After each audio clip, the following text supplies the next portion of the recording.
Thank you, Madam Speaker, and appreciate the name. I just wanted to say, first of all, I appreciate all Canadians' prayers right now. I've been getting messages that they're praying for us in this place, that we make good decisions, and I covet them, and we are thankful for them, especially at this very trying time for our country. We're debating today the Prime Minister's Emergencies Act, and we've already heard about the thresholds where they met. The Liberals will argue that they have been. But across the board, across the country, we're hearing that they're not, and clearly if I read them out to you today, you'd see that they're not. But this is from the Civil Liberties Association of Canada. The current emergency orders place significant limits on peaceful assembly across the entire country. They require financial institutions to turn over personal financial information to CSIS and the RCMP, and to freeze the bank accounts and cut off financial services provided to anyone who has attended or has provided assistance to those participating in a prohibited assembly without judicial oversight. In the light of all these violations of civil liberties, that we will be taking the government to court, finished the Civil Liberties Organization. And I guess, this becomes a great concern for that mother or grandmother that donated $20 for the cause of freedom for the truckers' convoy. What started off as a simple protest for truckers' mandates has developed into something much larger, into a defense of freedom in Canada. So that the grandmother that's donated $20, is she on some Liberal list now that can't travel after this? We don't know. We don't know how far and why this act will take what the Prime Minister is trying to do. But I figure, it's important that we often refer to the freedoms, but let me read them out. Section 2 of our fundamental freedoms. Everyone has the following fundamental freedoms: the freedom of conscience and religion, freedom of thought, belief, opinion, and expression, including freedom of the press and other media of communication, freedom of peaceful assembly, and the freedom of association. Further, Section 6. Every citizen of Canada has the right to enter, remain, and leave Canada. Section 7. Everyone has the right to life, liberty, and the security of the person, and the right not to be deprived thereof, except in accordance with the principles of fundamental justice. And two more sections, Madam Speaker. Everyone has the right to be secure against unreasonable search or seizure. And number 9, everyone has the right to not be arbitrarily detained or imprisoned. And, we see the Emergencies Act really allows the Prime Minister to kind of push those aside to do whatever he wants. But, some ask me, how do we get here? And that's the question I would ask all Canadians: how do we get here? This is the Prime Minister that has been leading up to this. This will be his crescendo, Madam Speaker. Does everybody remember the Justin Trudeau the Prime Minister's values test that was given to summer student jobs a number of years ago in 2017? December, the government introduced an attestation that if you didn't adhere to his beliefs or his values, the funding wasn't going to come to you. I remember many times fighting this in my MP office, fighting that all members of our community would have access to those summer student jobs. Over 1,500 applications were denied because they didn't meet this values test. Even March 19th of 2018, we tabled a motion.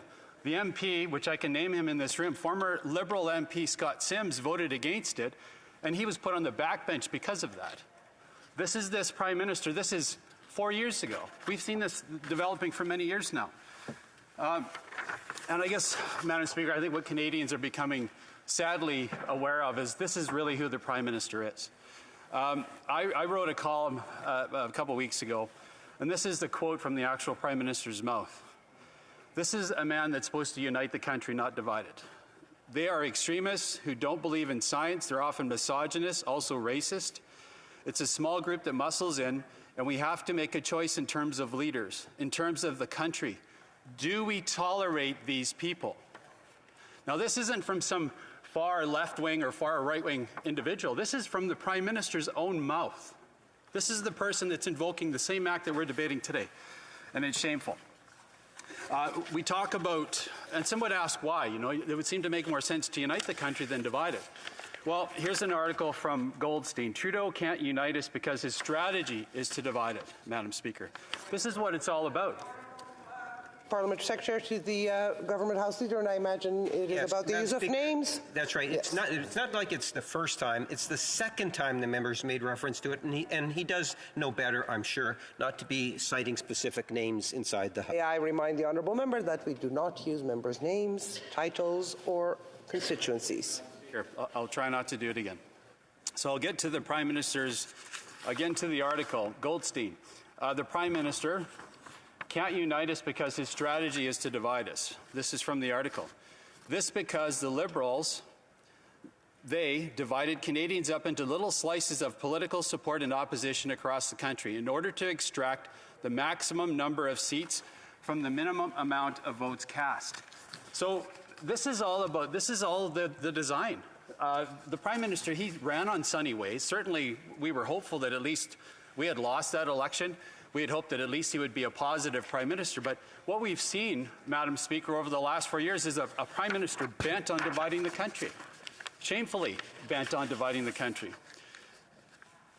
From riding into office and the promise of sunny ways, the Prime Minister Justin Trudeau's embrace of identity politics has led to an incredible failure of governance, resulting in him becoming the fourth Prime Minister to invoke the Emergencies Act or its predecessor, and notably the first to do so outside actual war or insurrection. It is a shocking fall with the witch's brew of wedge politics, incompetence, and identity politics to blame. Madam Speaker, I'll go on. Then, imperceptibly at first, the great scourge of our political age began to make appearances within the Trudeau Liberals, identity politics, with a Member names, please. I'm just reading, quote, Madam Speaker, my apologies once more. With astonishing speed, opponents of the government action could quickly be labeled as racist, misogynist, homophobic, or any other litany of insults intended to personally scar opponents and discredit them as the worst society has to offer without addressing the substance of their argument. Madam Speaker, I think we're debating the Emergencies Act today, and it's come to this culmination by design by this Prime Minister. This is what he wants to happen. This is from the Sunny Ways Prime Minister that all that voted for him were hopeful that he would be the unifier, great unifier of our country. Are a bunch of truckers or peaceful, freedom-loving Canadians, are they the problem today, Madam Speaker? They are not. The Prime Minister and his Emergencies Act is, and the Act needs to be defeated. I call, especially on the NDP, we know the Bloc have shown opposition to it. We're in opposition to it. My hope is that Liberal members from across the way will oppose it as well. There needs to be 20 more members of the NDP that vote against this for it to fail. For the sake of our democracy in this country, it needs to. And I call on them today to do that. Canadians across the country, we hear you. Again, we appreciate your prayers and your emails and your communications of concern. We take our responsibilities in this place very seriously. And that's why we're here this weekend to debate this very act that, again, threatens that our very institution. Thank you, Madam Speaker. Bring it again. Questions and comments. The honourable member for... I am really sorry. Aurora Oak Ridges, Richmond Hill. Thank you, Madam Speaker. And thank you to the honourable member across the way for your intervention. And I'd like to thank you for actually quoting the Prime Minister this morning and quoting that when he made those comments about the types of people he was talking about, he was referring to a small group. And I would like to ask the member why it is that since the beginning of this debate, you have consistently, on the other side of the House, Member to direct the questions through the chair, please. I haven't said anything. Please explain why, if in fact the quote address that he has given says that the Prime Minister was referring to a small group within the organization, why the party opposite continually says that the Prime Minister was referring to all the people on the protester and the truckers that we all support. Thank you, Madam Speaker. The honourable member for Prince George, Peace River, Northern Rockies. I'm shocked by what that member actually asked me. She's basically saying is justifying the Prime Minister's comments. So whether you're, and the reference was to people that had vaccine hesitancy, we call it, right? So what she's saying across the way is it's okay to call them, they are extremists who don't believe in science. They're often misogynist, also racist, with a small group that muscles in. And we have to make a choice in terms of leaders, in terms of the country. Do we tolerate these people? My goodness, Madam Speaker, the fact that she would actually defend that statement in this House, maybe she should get a copy of the Constitution and the fundamental freedoms and study them to understand what our freedoms are. That's supposed to be for every Canadian in our country, not just the ones who choose to do what the Prime Minister chooses to do. Well, member for Oak Ridges, Richmond Hill, on a point of order. Yes, the member opposite is addressing me directly, Madam Speaker, and he's also calling to question whether I have any knowledge of our Charter of Rights and Freedoms. Please direct the questions through the chair. Questions et commentaires. The honourable member for Saanich Silence. Thanks, Madam Speaker. To my honourable friend from Prince George, I'd like to begin by agreeing with him. It's always nice to find common ground. I was one of only 3 members of Parliament on the opposition benches who voted with his party condemning the use of the specific phrase he mentioned in the summer grants program. I remember clearly that vote.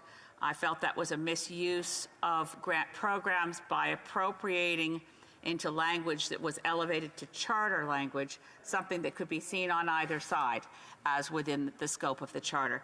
I am still undecided as to how to vote on this motion, but I do wish that we could have, and I'm looking to my friend because he is my friend, for ideas for how we could lower the temperature in this place so that we don't descend into hurling insults across the way. Canadians don't want to see that. Thank you, Madam Speaker.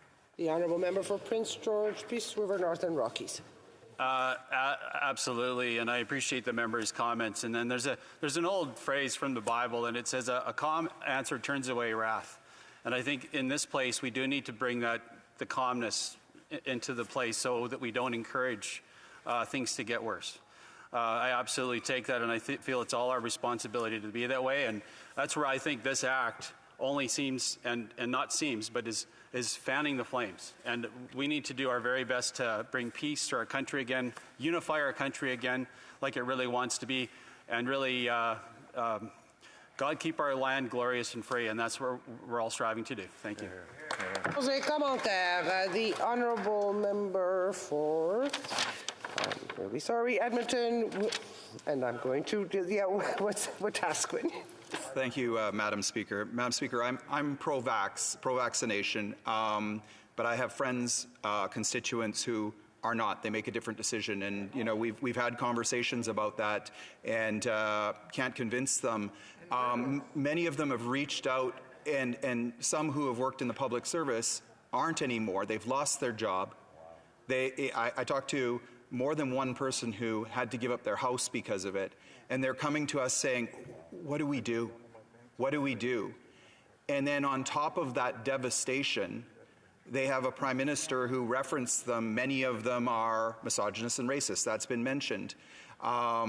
My question to the member is, because I'm sure that he's heard from people in that same devastating situation, is, what impact would it have if the Prime Minister would simply come back and say, you know what, I spoke too strongly, I got it wrong, and then heard their concerns? What impact would that make to the de-escalation of what we've seen over the past? Member, a chance to answer in 10 seconds. The honourable member for Prince George, Peace River, Northern Rockies. Thank you, Madam Speaker. Great question. And this place, it's often a place of contention, but it needs to be a place of forgiveness too.